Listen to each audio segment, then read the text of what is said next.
ስለ ዶክተር አክሊሉ ለማ ሰምታችሁ ታውቃላችሁ? ኢትዮጵያ ካፈራቻቸው እንቁ ሳይንቲስቶች አንዱ ነው።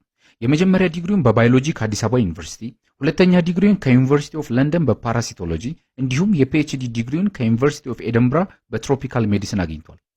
የሚታወቀውም ለብልሃርዚያ በሽታ መድኃኒት በማግኘቱ ነው። ዶክተር አክሊሉ ለማ እንዴት ነው ለብልሃርዚያ በሽታ መድኃኒት ያገኘው ልትሉ ትችላላችሁ። ኧረ እንደውም ከዛ በፊት ብልሃርዚያ ምን አይነት በሽታ ነው ማለታችሁ አይቀርም። እድሜ ለነ ዶክተር አክሊሉ የአሁን ጊዜ ሰዎች በሽታው ምን እንደሆነም አናውቅም። ለማንኛውም የብልሃርዚያ በሽታ በሌላ ስሙ ሺስቶሶማሲስ ይባላል። ፓራሲቲክ በሽታ ሲሆን በቀንድ አውጣዎች የሚተላለፍ እደግመዋለሁ፣ ይህን እንዳትረሱ፣ በቀንድ አውጣዎች የሚተላለፍ ሰዎች ለመዋኘት፣ ለመታጠብ ወደ ወንዝ ሲሄዱ እንዲሁም ከወንዝ ውሃ ሲጠጡ በቆዳና በአፍ በኩል በመግባት በአብዛኛው ጉበትንና ኩላሊትን የሚያጠቃ ሲሆን አብዛኞቹ ህመምተኞች በከፍተኛ የሆነ ይሰቃያሉ። ሽንታቸውም ደም የቀላቀለ ይሆናል። በሚሊዮኖች የሚቆጠሩ ሰዎች በዚህ በሽታ ህይወታቸው ያለፈ ሲሆን በ1970ዎቹማ ዓለምን ያስጨነቀ በሽታ ነበር። ታዲያ ዶክተር አክሊሉ ለማ ለዚህ ክፉ በሽታ መድኃኒቱን ያገኙት እንዴት ነው?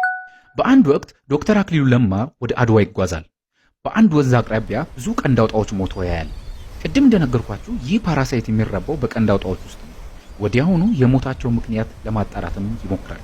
ወንዙን ተከትሎ ወደ ላይ ሲጓዝ እናቶች በእንዶድ ልብስ ሲያጥቡ ይመለከታል። ምናልባት እንዶዱ ሊሆን ይችላል ብሎ በማሰብ ከእናቶቹ የተወሰነ የእንዶድ ፍሬዎችን በሳጥን ሰበሰበ። በመቀጠልም በህይወት ያሉ ቀንድ አውጣዎችን ወደ ሳጥኑ ከተተ። በዚህ ጊዜ ቀንድ አውጣዎቹ በቀላሉ ሞቱ። ይህ ትልቅ ግኝት ነበር። ፓራሳይቶቹ በቀንድ አውጣዎቹ ውስጥ የሚራቡ በመሆኑ ቀንድ አውጣዎቹን ማጥፋት በሽታውን ማጥፋት መሆኑ ግልጽ ነው። በዚህም እንዶድ ቀንድ አውጣዎችን በቀላሉ የሚገል ኬሚካል በውስጡ እንዳለ ተረዳ። ኬሚካሉን በመለየትም መድኃኒቱን አዘጋጀ። በአንድ ወቅት ዓለም ይፈራው የነበረው በሽታ አሁን ላይ ከዓለም ሙሉ ለሙሉ ለመጥፋት ከጫፍ ደርሷል። ዶክተር አክሊሉ ለማም ለዚህ ስራቸው ኦልተርኔቲቭ ኖቤል ፕራይዝ የሚባለውን የራይት ላይቭሊሁድ አዋርድ አሸናፊ ሆነዋል። ታሪኩ ደስ ይላል አይደል?